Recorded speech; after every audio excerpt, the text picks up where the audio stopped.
Hi, my name is Atif and welcome to 22nd part of Real Estate App Development series. In this part, we will add the option to search the properties in Home screen, in Favorite screen, and in My Properties screen.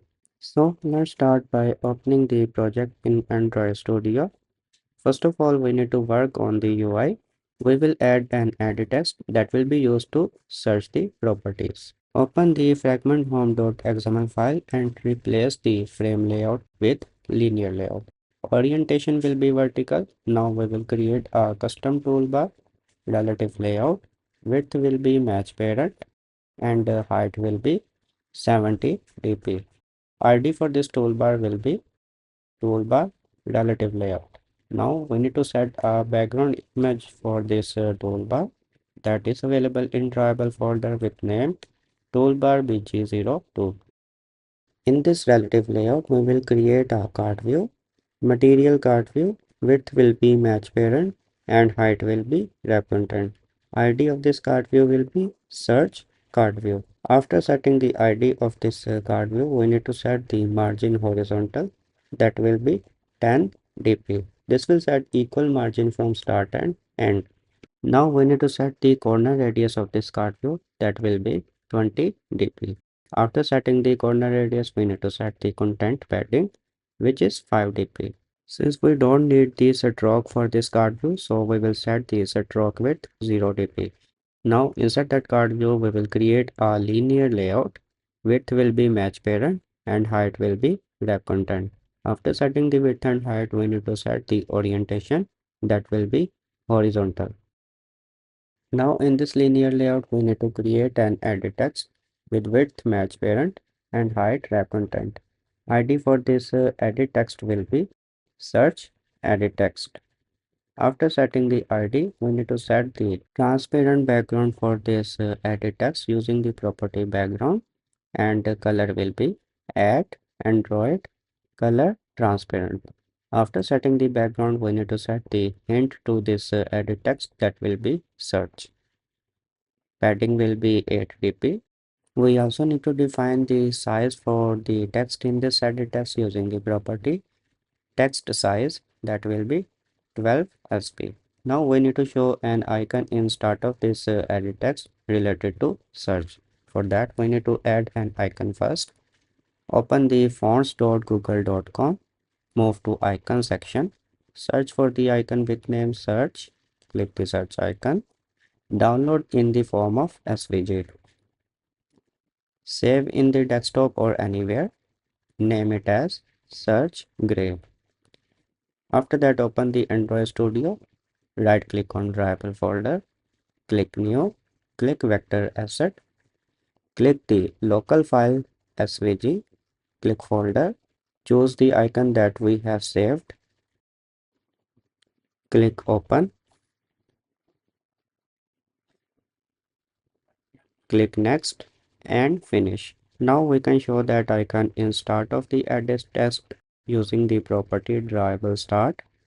Type the name of the icon that is available in drawable folder with name search gray. Drawable padding will be 10 dp. We need to change the color of the icon 95, 95 and 95. So far we have added the search UI in the fragment home.xml file. Now we will do the same in the fragment favorlist.xml file. Replace the frame layout with the linear layout. Orientation will be vertical. Now we will copy the toolbar UI from the fragment home.xml file. Right click, copy, open fragment favorlist.xml file. Above the recycler view, we will paste it.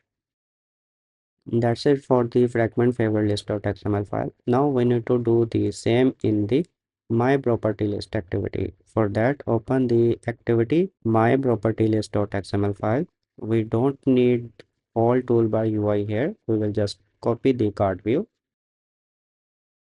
for the search view. Right click and copy. Open activity my property list.xml file and paste the search card view below the toolbar title text view. We need to place this card view below the toolbar title text view using the property layout below. Pass the ID, toolbar title text view, and margin from top will be 10 dp. So far we have added the search UI in home fragment, favorite fragment, and my property list activity. Now we need to make our adapter property class filterable. For that we need to implement the filterable class in adapter property class. Now we need to convert the primary constructor of this class to secondary constructor.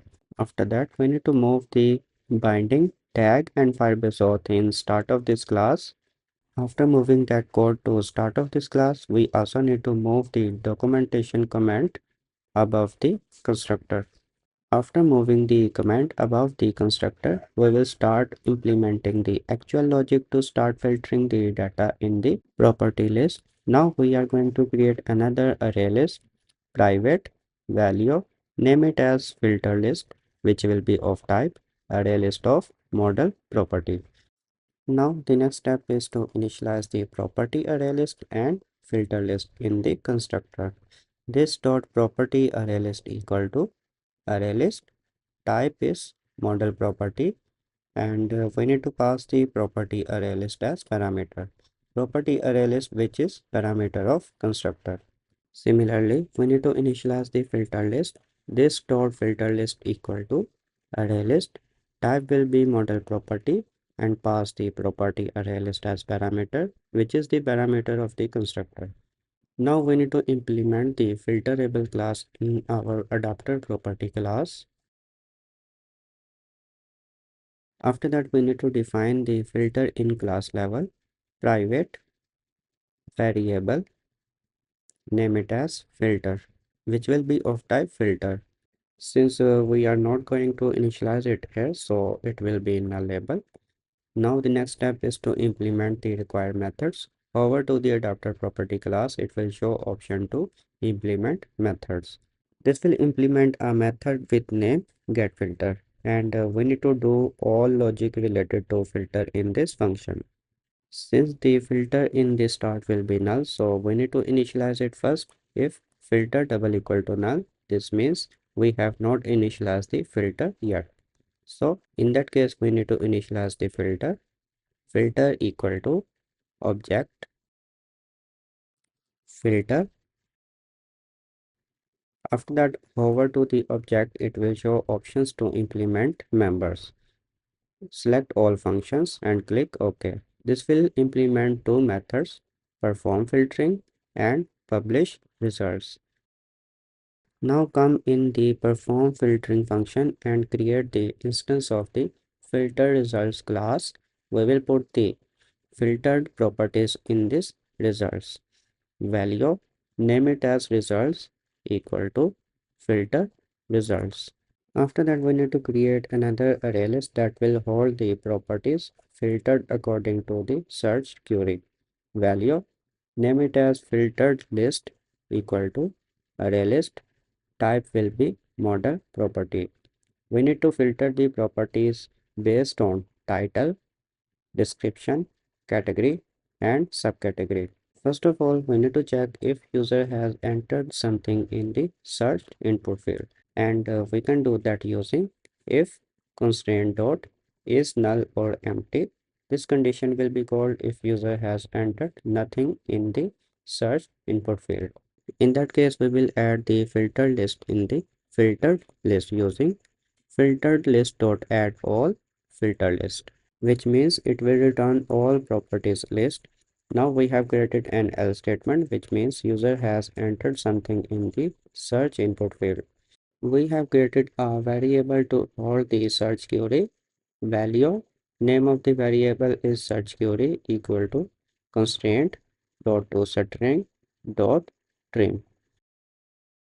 Since we have list of the properties, so we need to create the for loop.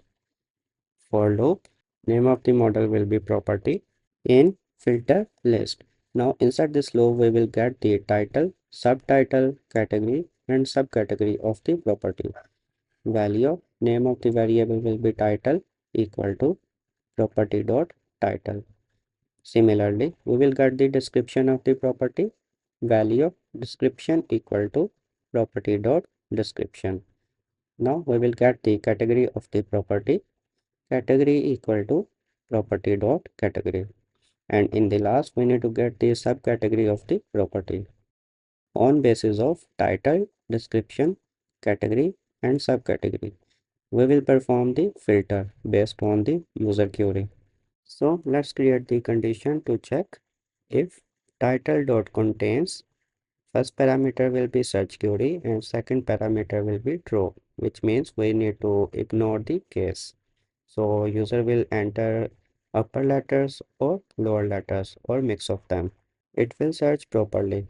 Similarly, we have added another condition. Description dot contains search query. Second parameter is true, and the next step is to filter based on category. Category dot contains search query true, and in the last we need to filter on basis of subcategory. Subcategory dot contains search query, and as a second parameter we have passed true.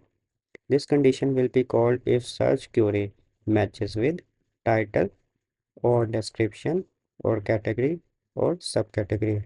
In that case, we will add the property to the filtered list using filtered list.add property.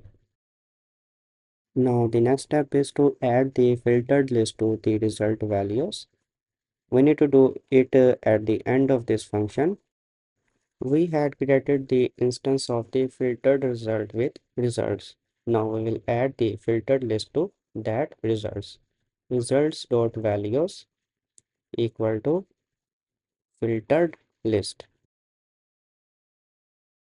We also need to add the number of the items in the filtered list to results using results.count equal to filtered list dot size.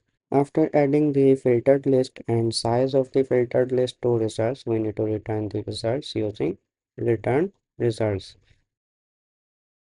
Now we need to publish the filtered result using publish result function. Before doing that, we need to clear the property array list using property array list dot clear. After that, we will add the filtered result in the property array list. Property array list dot add all results dot values. We also need to cast the results dot values as array list of model property. The last step is to call the function notify dataset changed. After calling the notified dataset changed, we also need to return the filter at the end of the function get filter. Return filter. And with that, our code for the adapter property class is now completed. Now we will use it in the home fragment, favorite list fragment, and in activity my property list. Remove the null able symbol from the filter and add not null symbol in the return statement. Okay, now we will open the home fragment and add the text change listener on the edit text. For that, come in the on view created function. After calling the load properties function, we will add text change listener to the edit text. Binding dot search edit text dot add text change listener object text watcher. This will require to implement three methods: before text changed, on text changed, and after text changed. We will implement the search logic in the function on text changed. So whenever user type any letter, it will perform the search option. The search query that user has typed in the search edit text is available in the parameter s, which is of type char sequence. Now we will print that search query in the logcat using log.d. First parameter is the tag which we have defined in class level, and second parameter is the message we want to show, including the search query. The process of searching may cause exception, that's why we have enclosed it in the try block. Value of query equal to s dot toString. Now the next step is to perform filter that is available in the adapter property class. Adapter property dot filter pass the query as parameter. After that, we have created the exception block that will be called if there is any exception while performing the search. In that case, we have shown the exception in logcat. So far, we have done adding the search option in the home fragment. Now we need to do same in the favorite list fragment. So we will just copy the code from the home fragment and paste in the favorite list fragment. Come in the on view created. In the last, we will paste that code, and that's it. Now we need to do the same in the my property list activity. So we will copy the code again. Open my property list activity class and paste in the on create function after the load my properties function code. In this video, we have added the search option in the home fragment, favorite list fragment, and my property list activity. Now, to start testing, run the app in an emulator or in real device. First of all, we will start testing in the home fragment. Type any query. It will show all properties related to that query. Either you type the letters in the uppercase, lowercase, or mix of both. It will show the properties related to that query. Okay, the search is working fine in the home fragment. Now we will test it in the favorite list fragment. Move to the favorite list fragment and type searching in the search edit text. Similarly, we need to test it in the my property list activity. For that, move to the profile section, click my ads option and type something in the search edit text. Okay, that's working fine. In this video, we have added the search option in the home fragment, favorite list fragment, and in my property list activity. We will continue from here in next part.